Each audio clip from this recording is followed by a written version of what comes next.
आप देख रहे हैं रियल एक्सप्रेस। मैं लतीफ़ अहमद शेख। दस्तूर हिंद को तब्दील करने का ऐलान, अक़लियतों की आखिरी पनाहगाह पर हमला। अगर आपको उर्दू नहीं आती तो मैं हिंदी में समझा दे रहा हूँ। भारत के संविधान को बदलने की तैयारी, अल्पसंख्यकों या यूं कह लिया जाए कि मुसलमानों की आखिरी पनाहगाह पर हमला।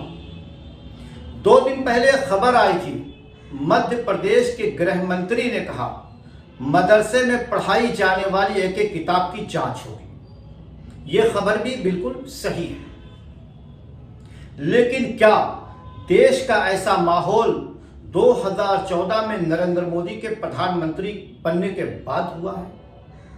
क्या 2014 में भारतीय जनता पार्टी की सरकार बनने के बाद देश का माहौल ऐसा हुआ है?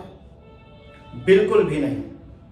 जो पहली लाइन मैंने कहा था, दस्तूर हिंद को तब्दील करने का ऐलान, अक़लियतों की आखिरी पनाहगाह पर हमला, ये लाइन आज से तकरीबन 20 से 22 साल पहले आजमगढ़ के कस्बा सरायमीर में मैंने उर्दू अखबार के फ्रंट पेज पे पढ़ी थी। उस वक्त 98-99 का दौर था। उस वक्त ना नरेंद्र मोदी देश के प्रधानमंत्री थे, यहां तक कि वो तो गुजरात के मुख्यमंत्री भी नहीं बने थे, और भारत का प्रधानमंत्री किसी भारतीय जनता पार्टी का नेता नहीं था।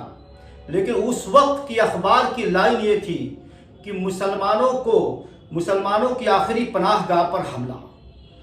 तो ये अगर आपके मन में ये ख्याल है कि भारतीय जनता पार्टी के सत्ता में आने के बाद देश का माहौल ऐसा बना दिया गया, ये बिल्कुल गलत है। आपके मन में भारतीय जनता पार्टी के लिए गलत ख्याल पैदा किया जा रहा है। मैं ये नहीं कहता कि भारतीय जनता पार्टी अच्छी है या खराब है, लेकिन ये तमाम सियासी पार्टियां हैं, ये कोई एनजीओ नहीं है। भारतीय जनता पार्टी हो, कांग्रेस हो, समाजवादी पार्टी हो, आरजेडी हो, जेडीयू हो, बहुजन समाज पार्टी हो, तमाम पार्टियां, जितनी भी पार्टियां हैं इस देश में, तमाम पॉलिटिकल पार्टियां हैं। इन्हें आपके वोट की जरूरत है। तो ये लुभाती हैं, अपने अपने हिसाब से अपने अपने लोगों को लुभाती हैं। जहां इन्हें ये लगता है कि हमें इस तरह के लोगों का वोट मिलेगा या इस तरह की बात करने से हमें वोट मिलेगा, तो वो इस तरह के वोटर्स को लुभाती हैं। ये कोई एनजीओ नहीं है, तमाम पॉलिटिकल पार्टियां हैं। अगर मैं अपनी बात करूं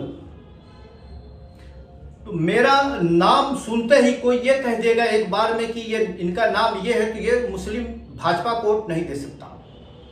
हो भी सकता है और नहीं भी हो सकता। आखिर मैं बीजेपी को वोट क्यों नहीं दे सकता?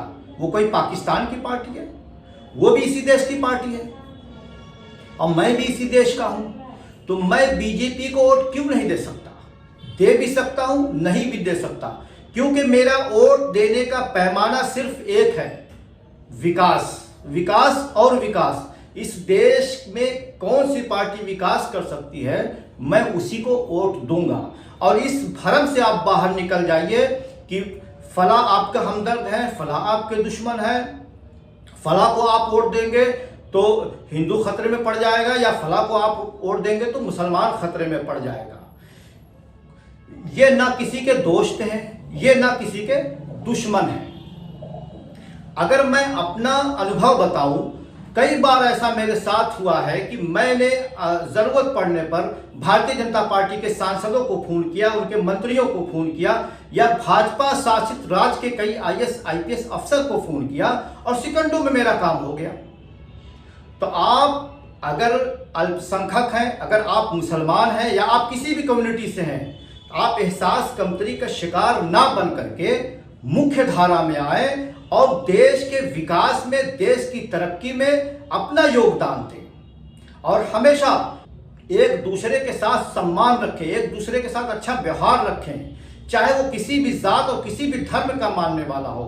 धर्म और जात के आधार पर एक ही देश में रह करके हम बैर नहीं कर सकते, और अगर हम ऐसा कर रहे हैं यकीनन हम ही देश के दुश्मन हैं।